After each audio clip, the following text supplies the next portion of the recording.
ദില്ലിയിൽ കോൺഗ്രസിനെയും ഇന്ത്യ സഖ്യത്തെയും പ്രതിരോധത്തിലാക്കി കോൺഗ്രസ് സംസ്ഥാന അധ്യക്ഷ സ്ഥാനം അരവിന്ദർ സിംഗ് ലൗലി രാജിവെച്ചു.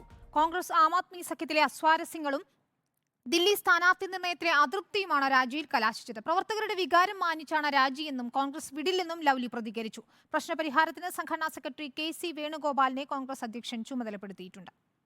ദില്ലിയിൽ ഇന്ത്യ സഖ്യം 7 സീറ്റിലും ശക്തമായ പോരാട്ടം കാഴ്ചവെക്കാൻ തയ്യാറെടുക്കുമ്പോഴാണ് സഖ്യത്തിലെ കടക്കൽ കത്തിവെച്ച് അരവിന്ദർ സിംഗ് ലൗലിയുടെ രാജി. കോൺഗ്രസിനെതിരെ കെട്ടിച്ചമച്ച അഴിമതി ആരോപണങ്ങൾ ഉന്നയിച്ച് അരവിന്ദ് കെജ്രിവാൾ രൂപീകരിച്ച ആം ആദ്മി പാർട്ടിയുമായി സഖ്യം രൂപീകരിച്ചുള്ള അതൃപ്തിയാണ് രാജിക്കത്തിലെ ഒരു കാരണം. ദില്ലിയിലെ കോൺഗ്രസ് സ്ഥാനാർത്ഥി നിർണയം മുതൽ ബ്ലോക്ക് പ്രസിഡന്റുമാരുടെ നിയമനം വരെയുള്ള വിഷയങ്ങളിൽ PCCയുടെ താൽപര്യങ്ങൾ പരിഗണിച്ചില്ല തുടങ്ങിയ ആരോപണങ്ങളും 4 പേജുള്ള കത്തിലുണ്ട്. കനയ്യകുമാറും ഉദിത് രാജും കെട്ടിയിറക്കിയ സ്ഥാനാർത്ഥികളാണെന്നാണ് വിമർശനം.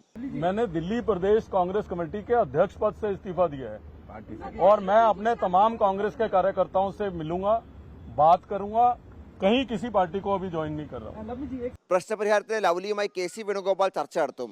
ലൗലിയുടെ രാജി കോൺഗ്രസിന്റെ തെരഞ്ഞെടുപ്പ് പ്രവർത്തനങ്ങളെ ബാധിക്കില്ല എന്ന് ദില്ലിയുടെ ചുമതലയുള്ള കോൺഗ്രസ് ജനറൽ സെക്രട്ടറി ദീപക് ബാബറിയ പ്രതികരിച്ചു. PCC അധ്യക്ഷന്റെ രാജി കോൺഗ്രസിന്റെ ആഭ്യന്തര കാര്യമെന്ന് AP മന്ത്രി സൗരഭ് ഭരദ്വാജ് വ്യക്തമാക്കി. 2017 BJPയിൽ പോയ ലൗലി ഏതാനും മാസങ്ങൾക്ക് ശേഷം കോൺഗ്രസിൽ മടങ്ങിയെത്തി. റിപ്പോർട്ടർ, ദില്ലി.